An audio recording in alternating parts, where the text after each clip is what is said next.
지난주 오늘 공부를 시작했습니다. 그렇죠? 지난주 후반부에 제가 한 가지 교훈을 여러분에게 말씀드리고 있는데 혹시 기억하십니까? 어떤 교훈이 선포되는지? 소금이 수록을 다스리는 것은 어디로 가야 되냐고요? 세상 속으로 들어가야 됩니다. 세상 속으로 들어가야 됩니다.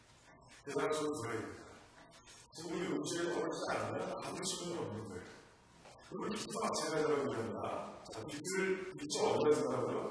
어두운 방 안에 등등 위에 든다라고 얘기하고 있습니다. 어두운 세상, 여러분 대낮에 바깥에서 전등불 켜다는 사람 아십니까? 필요 없어요. 이 환한 대낮에는 이 환한 빛이 있는 교회에서는 다 빛인데 빛이 큰 이유가 없습니다. 하지만 이제 어두운 세상 속으로 들어가면 그 빛이 엄청난 효과를 발휘하게 됩니다. 그래서 등명이 든다. 방 안에 등명이 든다라고 말씀이 증거하고 있는 것이죠. 그리고 세상 속으로 들어가 있는 것이죠. 신유서에서 보니까 빌라는 직접적인 빌라를 통해서 너희의 빛을 사람들에게 비추라 라고 얘기하셨습니다. 이 사람들은 누굽니까? 바로 세상에 속한 사람들을 얘기합니다. 잃어버린 영혼들을 얘기합니다. 그 잃어버린 영혼들이 내가 가지고 있는 승리의 빛을 비추라 라고 하나님께서는 말씀하고 계십니다. 자, 여러분이 그런 사람에게 원합니다. 세상 속으로 들어가서 하나님께서 주신 그 소금과 빛의 역할을 잘 감당하기 원합니다. 들어가야 됩니다. 들어가야 돼요. 두 번째는 이미 말씀을 드렸지만 오늘 이제 소금과 빛의 말씀 속에서 우리가 발견하게 되는 것은 왜요? 들어가서 짝맛을 내고 빛을 내야 된다는 거죠. 짝맛을 내고 빛이 내야 된다는 거죠. 그것이 바로 우리 크리스찬들이 해야 된다는 거죠. 들어갔습니다. 그런데 거기서 소금이 아니고 빛이 아니라면 무슨 소용이 있겠습니까? 그래서 어두운 그 세상 사람들은 똑같은 모습이 하는 그 싸워가는 세상 나오는 사람은 그 세상 사람의 영혼과 같은 영혼의 모습이라면 무슨 영향을 미칠 수 있겠어요? 그렇지 않다는 것이죠. 우리 신유서에서 보니까 그래요. 이제 착한 행실, 너희의 착한 행실을 너희와 하여금 세상 사람들과 하여금 보게 하여서 그들이 돌아와 하나님의 영광을 돌리게 하고 그렇게 말씀하는 것입니다. 자, 그래서 어떻게 사는 것이 착한 행실로 사는 것일까요? 어떻게 사는 것이 숨과 소금의 맛이 잃지 않고 빛을 잃지 않고 세상 가운데 사는 그런 방법인가요? 제가 잠깐 봤지만 요한복음 17장 예수님께서 기도하신 가운데 분명히 알려주시죠. 그래서 제자들을 세상 가운데로 보냅니다. 아버지께서 진리로 저들을 거룩하게 하소서 라고 얘기합니다. 무슨 말입니까? 하나님의 말씀을 가지고 하나님의 말씀을 배워서 하는 것이 바로 소금의 맛을 내보시며 빛을 바라는 그런 삶의 모습이라는 거죠. 하나님께서는 그런 모습으로 살아가기를 원하십니다.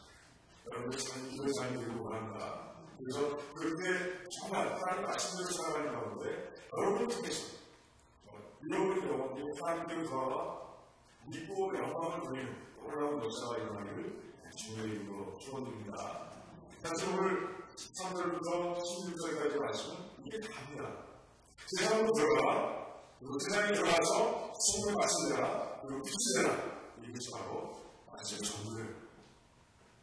이제 이걸 가지고 나가서 칭찬하면 되는 거예요.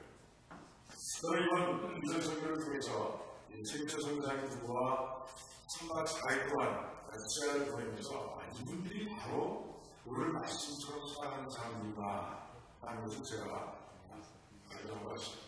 그래서 얼마나 마음이 뿌듯한지 이렇게 좋으신 선교사님을 우리 교회에 등록하고 후원한다는 것이 얼마나 기분 좋은 일인지 정말 마음껏 체험하고 돌아왔습니다.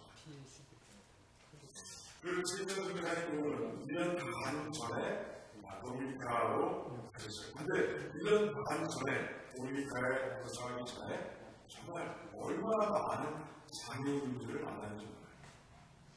그래서 이 어려움, 정말 나에게 하나님께서 이 수능을 주셨다, 선교의 수능을 주셨다라는 확증을 하고 있었지만 그 확증이 아직도 극복하기 어려운 장애인들을 만나고 이것을 이겨내고서야 1년 반 전에 독립까지 도착할 수 있었습니다.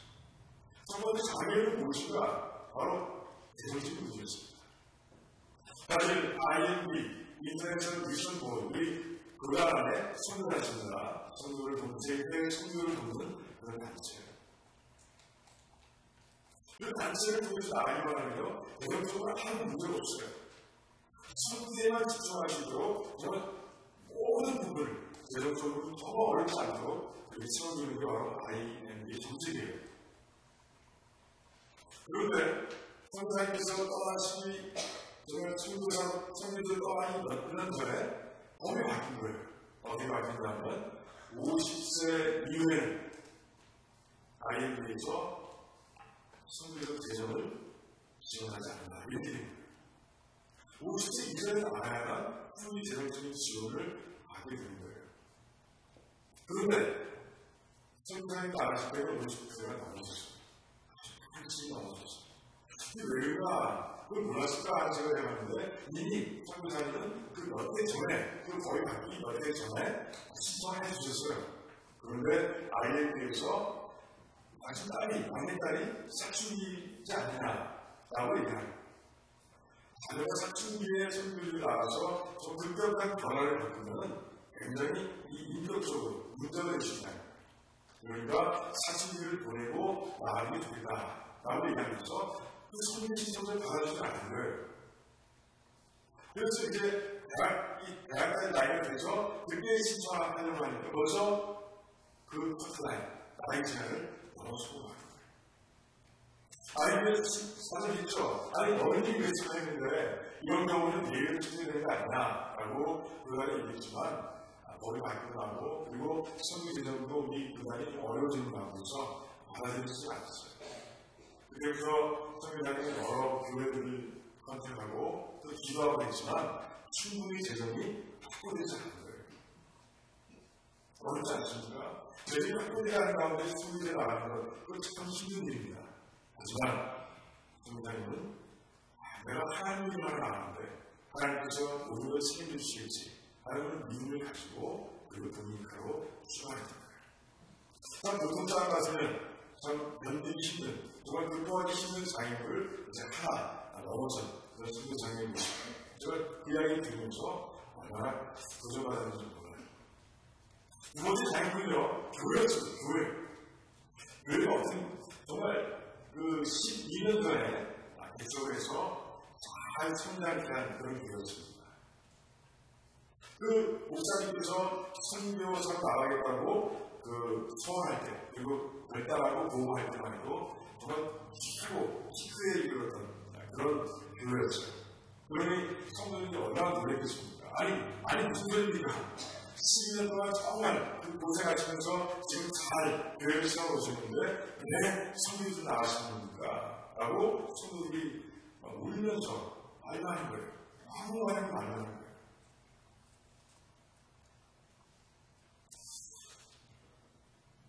선교사님을 나올 수 없어요. 다시 그 일을 얘기합니다. 만약에 선교를 진짜 원하신다면 저희 1년 안식년을 드리겠습니다. 저희 선교에 나가서 1년 성경 들어오십시오. 기다리겠습니다. 라고 얘기합니다. 그래서 선교사님 마음 바뀌지 않습니다. 그런 가운데 이제 돌아가셨습니다. 이제 성도님들이 그 2년을 드리겠습니다. 2년 동안 마음껏 선교하고 다시 오십시오. 그때까지 우리들이 기다리겠습니다. 그렇게까지 얘기하는 거예요. 하지만 선교사님은 마음이 변하지 않았어요. 아니, 내가 가야 할 것은 선교지가 하나님께서 소명을 주실 때 나는 떠나야 됩니다라고 얘기합니다. 그러면서 성도들에게 이런 얘기합니다. 사도행전을 보시기 바랍니다. 안정교회를 바울과 바나바가 잘 세우지 않았습니까? 정말 안정교회에 세웠고 부흥한 말씀 속에서 그 정점에서 하나님께서는 바울과 바나바를 택하셔서 선교지를 부르지 않았죠. 그런 사례도 있습니다. 마실 수도 있습니다. 여기 내가 가는 길을 막지 않으면 있습니다. 하지만 많은 거예요. 하지만 성도님 모든 것들을 다 믿음에 뿌리시고 그리고 사도님으로 가서 순교하기 시작한 거예요. 세 번째 장애물은요, 가장 가까운 데 계신 분이었어요. 사모님이셨어요. 사모님이 정말 모든 수단을 동원해서 이제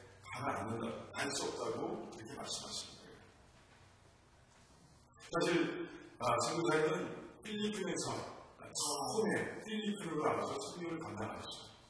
다른 목표를 안 하고 그저 신학교 졸업하고 바로 필리핀으로 가서 선교를 감당하셨어요. 그때 겪었던 그 엄청난 어려움들이 성경에 처음으로 남아있습니다. 1990년에 필리핀에 큰 지진이 있었던 거 여러분 기억나십니까?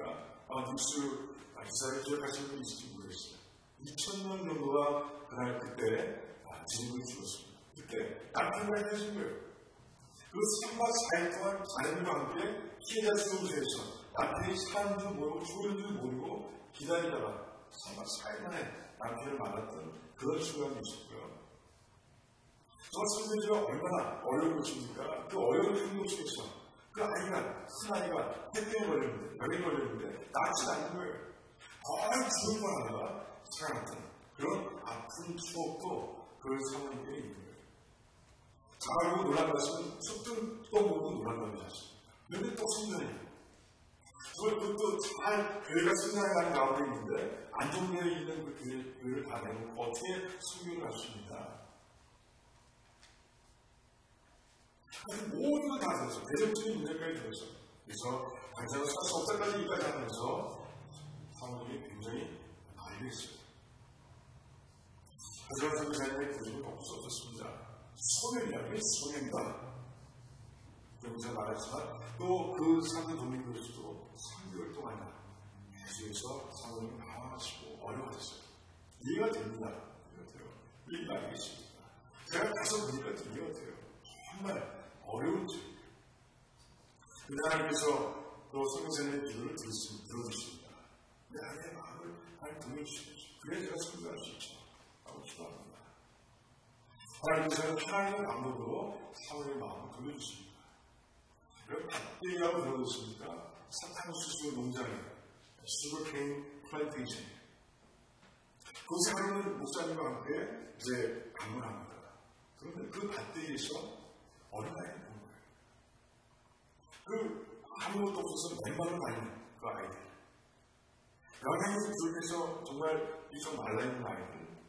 너무 학교 가는데 그 학교에 필요한 재료들이 너무 비싸서 학교도 제대로 다니지 못하는 그 아이들을 바라보는데 그 아이들이 사모님 마음속에 반겨오는 거예요. 반겨. 며칠 동안을 웃었어요. 회개하고 미치고. 그런 가운데 새 한신을 그 밭대기에서 사모님이 하시게 됩니다. 그런 가운데 이제는 그분이 정말 아름다운 모습으로 돌려가는 그런 모습을 제가 보고 하는데 그 어려운 그 장애인들 다 극복하고 이겨내고 그리고 성교 하나님을 부르셨다는 그런 마음으로 도미니카에 도착했을 때 하나님께서 그 두 분을 엄청나게 사랑하시는 모습을 보게 됐어요. 보통 성교에 나가며 2년 동안은 랭귀지 코스입니다. 그 문화, 그 언어를 익히기 위해서 전념해야 되는 시대예요. 그런데 1년 반밖에 안 됐는데 그분들이 쓰는 그 스페니쉬가 보통이 아니었어요. 하나님께서는 바로 현장으로 투입하기 시작했어요. 먼저 정말 그 목회자 그 수련회 그리고 목회자 평생교육 이런 과정들을 통해서 정말 IT 목사님들 그리고 목사님이 준비하는 그런 사전의 리더들을 만나게 하셨고요. 그들을 통해서 밭대라는 곳을 가게 됐습니다. 밭대가 보니까 아까 말씀드린 대로 정말 인간 이해심으로 살아가는 거예요. 그 100년이 넘도록 그 도미니카 사람들, 그 사탕수수 농장의 주인들과 관리인들에 의해서 착취당하고 그리고 그들의 그 종교가 국교처럼 되어 있는 종교가 바로 부두교입니다. 그 부두교에 의해서 그 흑암 속에서 사는, 영적으로 흑암 속에서 사는 그들의 모습을 바라보면서 성자인 부부는 왜 하나님께서 이곳에 보내주시는지를 그때 깨달은 거예요. 그런 가운데 그들은 정말 수분과 빛에서 하나님께서 보내주신 그것으로 들어가서 사신 거예요. 리더를 키워서 리더들 그곳으로 보내기 위해 정말 헌신하는 그런 사역을 펼쳐가기 시작했고요. 매주 밭대기로 들어가서 그들을 끌어안고 그들의 영혼을 치유하고 회복하기 위해서 그들의 애쓰는 그런 모습을 보고 왔고요. 그리고 복음을 들고 와서 복음을 전하는 가운데, 그리고 아직도 저 복음이 들어가지 않은 곳곳을 찾아다니시는 가운데 사역을 펼쳐가는 모습을 보면서 얼마나 정말 감동, 도전받았는지 몰라요. 하나님께서 보내신 장소, 하나님의 뜻이 있어서 보내신 장소에 그 모든 장애를 극복하고 헌신해서 순종히 살아가는 그 귀한 선교사님 두 분을 통해서 우리 하나님께서는 이제 그들의 수분과 빛을 만드시고 도움을 삼으셔서 그 영혼을 회복하시고 그리고 그 영혼들에게 구원을 주시기 위해 그렇게 일하고 계신 하나님의 모습을 볼 수 있었습니다. 제2의 교회가 세워지고 제2의 교회가 세워지는 가운데 있고 제3의 교회가 계속되고 있는 모습을 바라보면서 얼마나 하나님께 영광을 드리는지 몰라요. 우리도 마찬가지예요. 하나님께서는 우리를요 꼭 우리가 필요한 것으로 늘 보여주십니다. 어떤 분에게 그것이 가정일 수 있습니다. 어떤 분에게 그것이 직장일 수도 있고 일터일 수도 있습니다. 어떤 분에게는 특별한 사람을 믿어서 선교일 수도 있습니다. 하나님께서 부르실 때, 하나님께서 보내실 때 여러분들 정말 고민하지 마시고 그것을 구하십시오. 좀 기뻐와 수고로 살아가는 가운데 이런 영혼들을 그 하나님께 영광을 돌리는 여러분들의 삶이 되기를 주님의 이름으로 축원드립니다. 우리 선교사님의 열정과 헌신 때문인지 그 선교사님을 통해서 만난 모든 IT 지도자들이 열정적이었어요. 정말 헌신적이었어요. 자기 민족을 향해서 정말 모든 내려놓고 애쓰는 그런 모습을 보고 있습니다. 한 가지 예를 하나 드리겠습니다. 이승의 전도사님이라고 있어요. 이름이 참 어려워서요.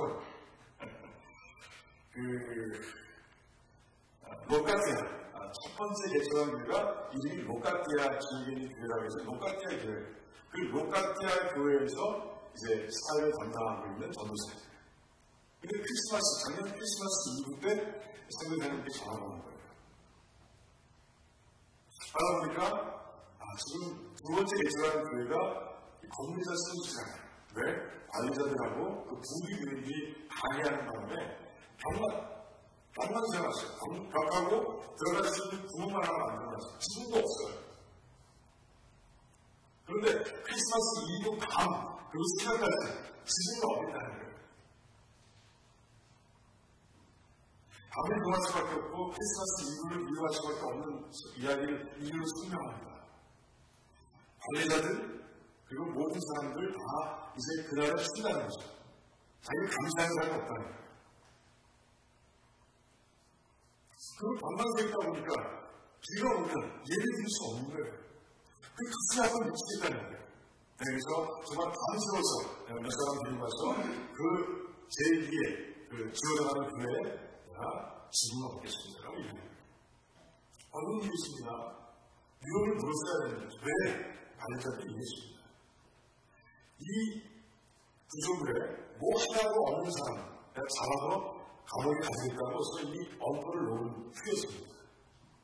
그건 상관없는 거예요. 예배의 장소가 필요하면 지붕을 막으면 예배를 수 있다는 거예요. 그런 마음을 가지고 이제 그가 그곳에 가서 거의 자전부터 시작해서 장으로 시작해서 새벽 5시쯤에 지붕 얻는 일이 끝냅니다. 아침에 일어나는 부지런들이 깜짝 놀래고 관리인들에게 전화해서 현장에서 그 이승의 전도사님은 잡혀갑니다.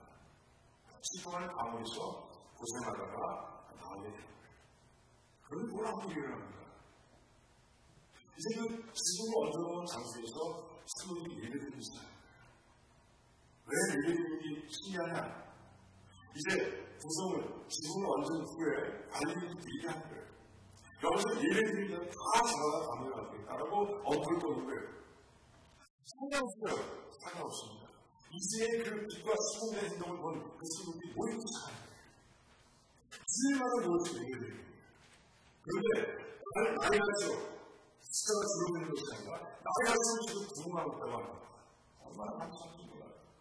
오늘 아침에 오면 너희들 착한 시를 보고 공간 세상 사람들 하나님께 나와서 하나님께 영광을 돌려드리면서 말씀하셨는데 마치 그대로 이루어지고 있는 모습을 보고 온 거예요. 그러지 않습니까? 하나님께서는요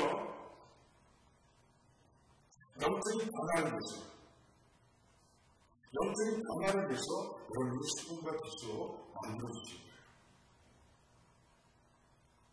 우리는 하나님께서 원하시는 장소로 순종하며 들어가는 수분과 빛의 역할을 감당해야 합니다. 그게 오늘 말씀에서 우리에게 주시는 주는 그런 것입니다. 우리 불안한 성령님만 하나님께서 원하시는 곳에 가서 정말 수분과 빛의 역할을 다해도 시작하는 영적으로 변화가 일어나기 시작할 것입니다. 그럼 분명히 보고 왔습니다. 그 후지라는 영적인 변화. 이 수분과 빛의 역할을 열심히 펼쳐나가고 있는 그 성장님과 그 부부와 그리고 그 IT 리더를 통해서 일어나고 있는 영적 변화를 보고 왔습니다. 얼마나 노력하는 겁니다. 이 말씀은 그냥 우리의 가슴에 손을 두고 그냥 외우고 암송해야 될 그런 말씀이 아닙니다. 이 말씀은 우리의 가슴에 나와서 실천해야 할 말씀입니다. 여러분들이 정말 수분과 빛, 세상 가운데 들어가서 그 역할을 감당하고 또 이런 영혼들이 그것을 하나님께 영광을 돌리는 그리고 영광 돌리는 자를 곁에서 우리가 함께 영광을 돌리는 그 놀라운 일을 이렇게 하는 우리로서 이렇게 하는 그런 일들을 주님에게 부탁드립니다. 기도하겠습니다.